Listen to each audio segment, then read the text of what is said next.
Hello friends, and welcome back to another video, and a special big hello if you are new. Today I'm going to be sharing with you, I think this is my third cozy favorites video, so let's get to it.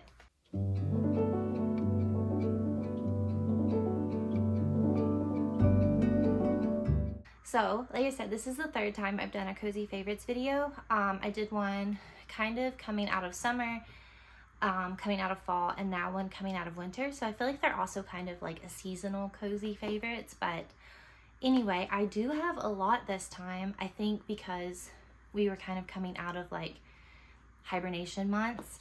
But let's go ahead and get into it. I have this broken into two categories. Today I have entertainment, and then I also have necessities, all those things that you really truly do need.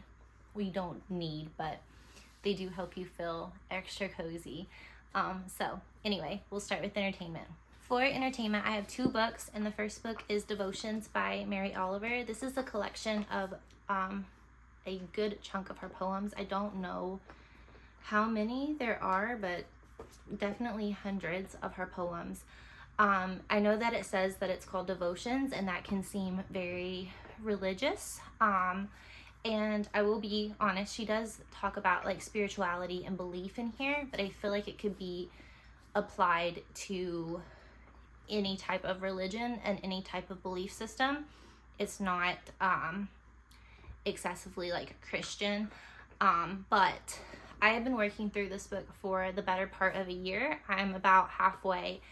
I love Mary Oliver's poetry. I feel that she is such a kindred spirit, and I love how she looks, like the lens in which she looks through the world, and the lens of miracles and magic and whimsy. I love the way she talks about nature and dogs and just her inner self, and like the fast pace of the world and how that's not necessarily for her. I love it so much. I like to read this book in the mornings when I wake up, and then I'll just kind of annotate it as I go. It just really sets my day off on the right foot, and I notice a difference in the mornings that I'm not a morning person, so I really can tell the difference in the mornings that I have time to read a couple poems versus the mornings that I don't. My day definitely seems better, and I feel that I move through my day at a better pace, and I look through the world in a different lens. And I feel like it's almost meditative because, you know, there's always a line or two in the poems that I read that will really stick out to me and that I'll reflect upon as the day goes on, and it kind of helps me set a good intention for the day. I love this. And I also think that this is quite unique because it starts off with her latest work, so the work that she wrote toward the end of her life, and then as you move through, it goes back to her earlier work. And I just think that was a very interesting way to put it. You know, sometimes poetry collections are put with their more famous work and then moving to lesser known work, or they start from the beginning and work their way. So I just really love the way that this was put together, and I just think a lot of thought went into it. I know that poetry can seem something that's very daunting and can seem overwhelming to read, especially I feel like if you went to school and studied poetry, even like in high school, it can seem really overwhelming, but I think this is so approachable.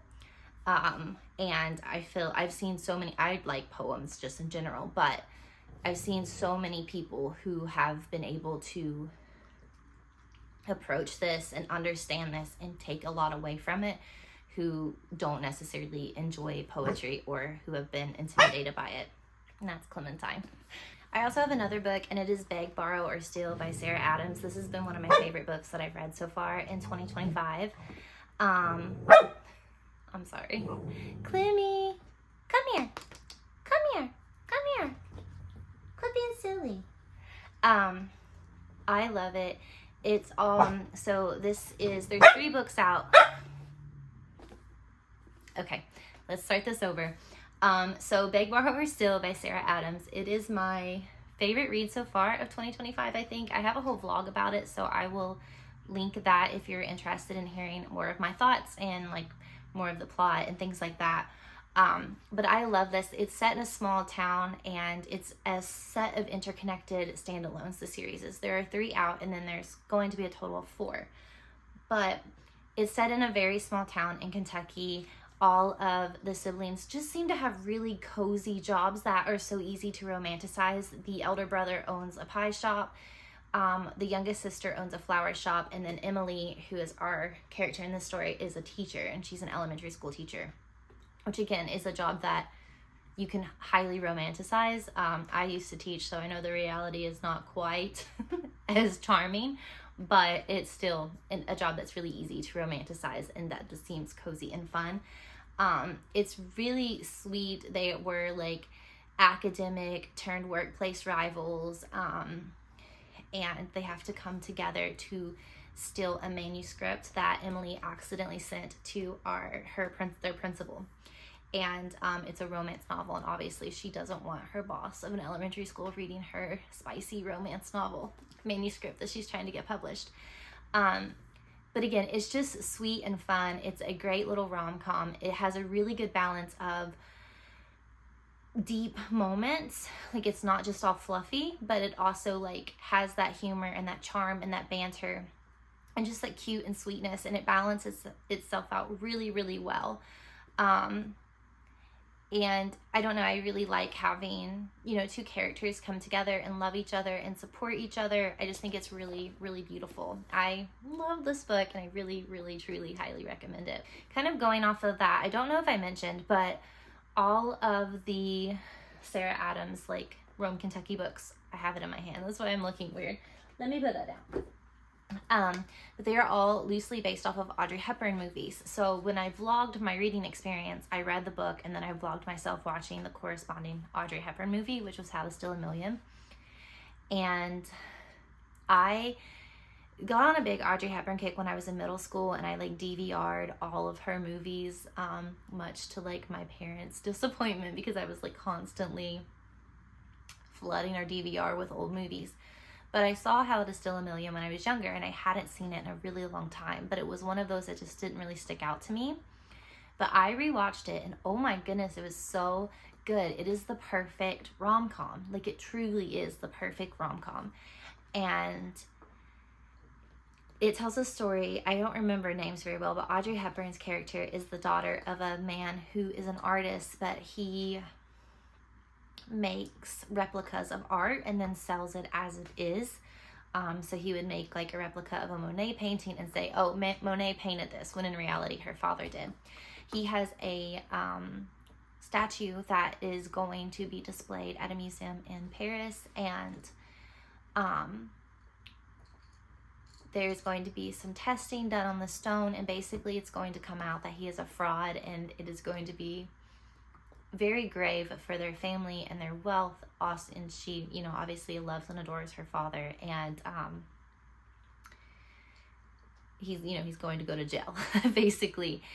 So she kind of meets this man who, I feel like I'm doing a horrible job, but essentially he breaks into their house when they're all at the opening at the museum, because he thinks that he can test some of the material of the man's paintings and arts and see if they really are real. But Audrey Hepburn's character did not go. They bump into each other. They have instant chemistry. It's a really great little meet cute. And she kind of wrangles him in to help her steal this statue back from the museum. That way her father doesn't essentially get busted for making fake art. It is hilarious. It's so funny. The romance is really, really cute. I just adored it. The fashion is just, oh my gosh, the fashion is beautiful, and I just really recommend it. It is just the perfect, like, cozy little movie, perfect little girls' night. I just really, really recommend it. All right, moving on to cozy essentials, I have a few things that I wanted to share with you. First are these blankets from Rifle Paper Company. I have 2 of them. They are their fleece blankets. I love Rifle Paper Company. I have loved them for, goodness gracious, I would say probably like 9-10 years. I have never strayed away from like their planners, any type of product that I've ever bought from them I've loved. So when I saw that they were coming out with fleece blankets, I wanted them so bad, and it was right before Christmas. I was dropping insane hints to my mom, like my friends, my husband. I was like, guys, I really want one of those blankets. And the prints are stunning as well. But my husband got me this one for Christmas, and then with a complete stroke of luck, one of my best friends got me this one.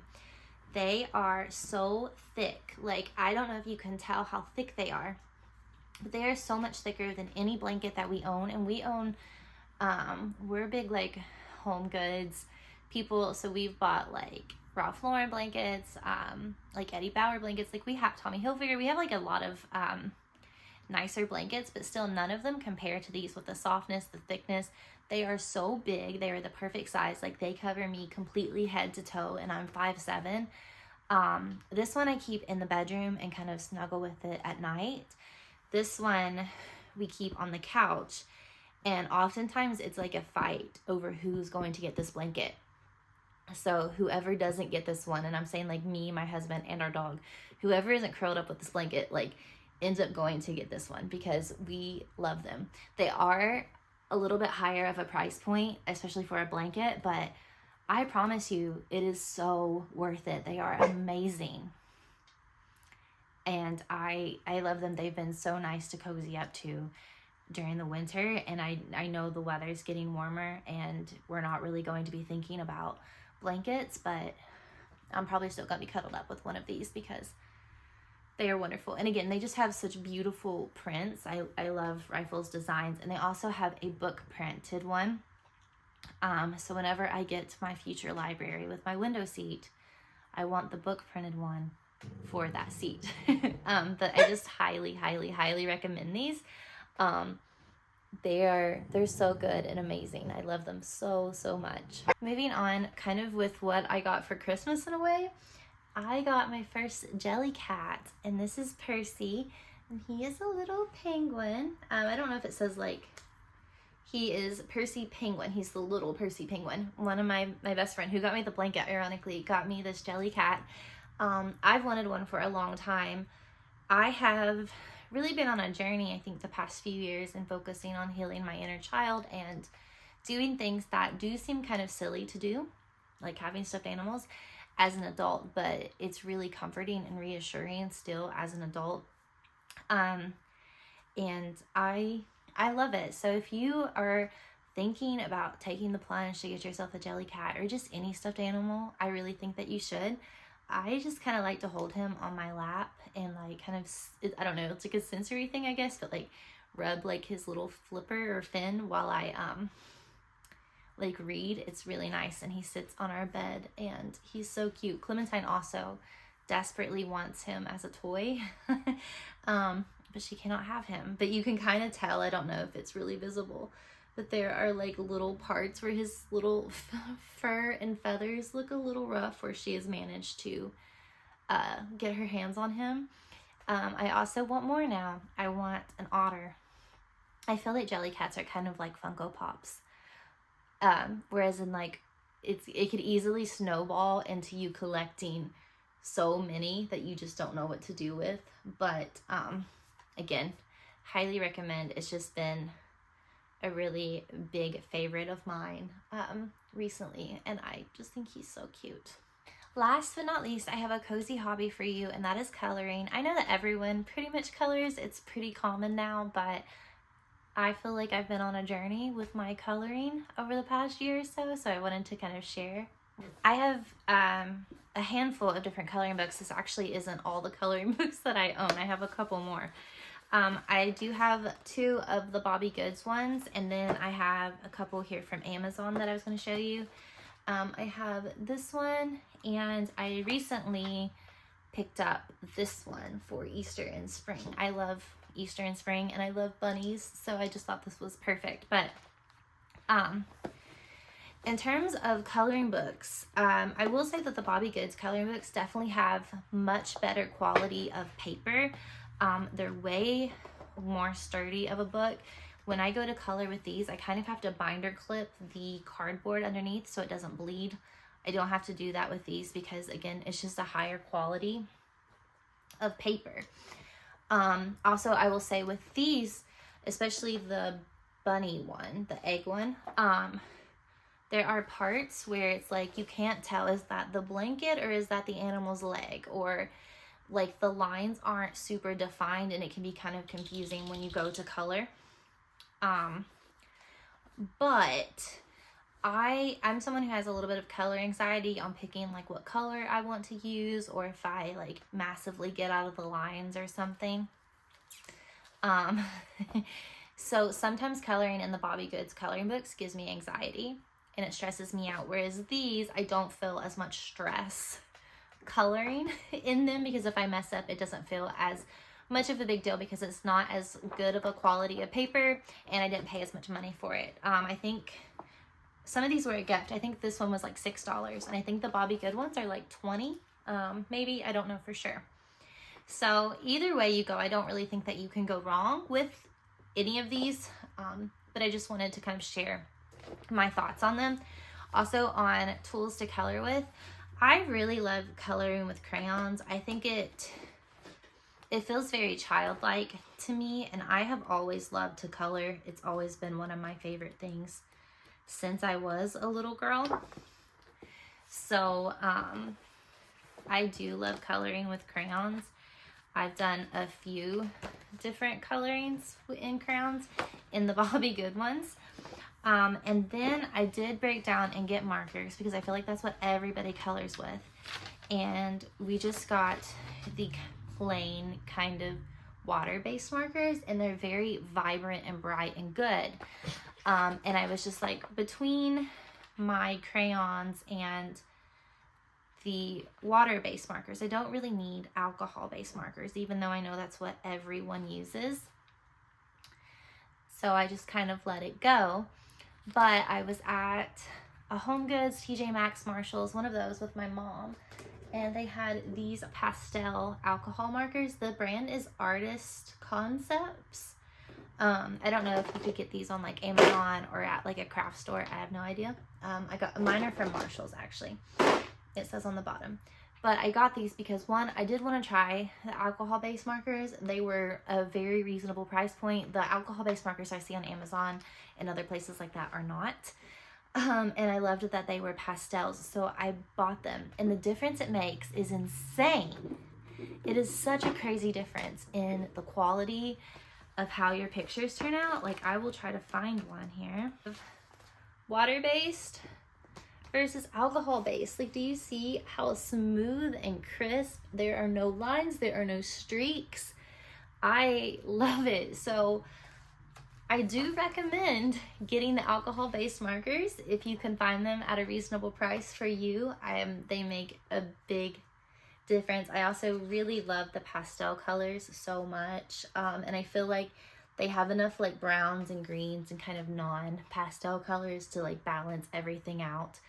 But yeah, that is my cozy hobby that I've been doing. I've been in a bit of a reading rut. I touched on that in my last video, and I think it's because I've been obsessively coloring lately. It's all I've wanted to do. Anywho, that sums up my third cozy favorites video. Thank you guys so much for being here and listening to me talk about some of the things that I've been loving in terms of coziness lately. And I will see you in my next video. Bye.